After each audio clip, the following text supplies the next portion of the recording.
5. Choices. There's an old proverb which says, quote, "We would all be rich if we didn't have to eat."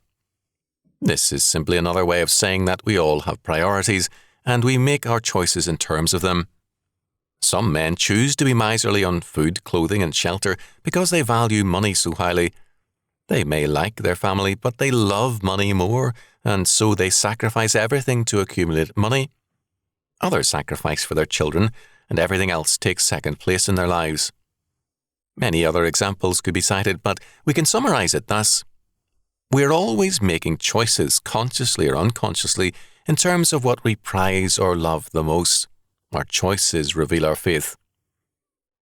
Joshua summoned Israel and us to decision, declaring, "Choose you this day whom you will serve, the Lord or false gods." Joshua 24:15.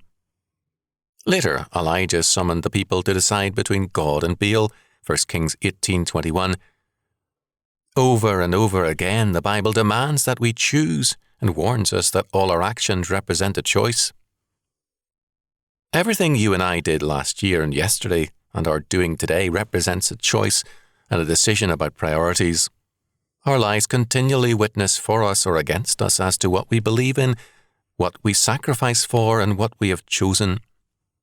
But here a strange and remarkable fact enters in. The godly man recognizes that he has been called and chosen by God. He is therefore under authority.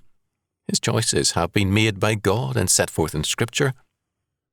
The Ten Commandments spell out God's choice and law. Man has no free option. One way is sin, and the other faith, obedience, and blessing. The godly man rejoices in God's word and choice, and it is his joy that God shall choose our inheritance for us.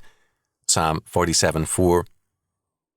Our choices thus reveal whether or not we are chosen by God or self-chosen. The self-chosen say, "My will be done," whereas the chosen of God, as C.S. Lewis saw, will say to God, "Thy will be done." Your life reveals your choices. What are they?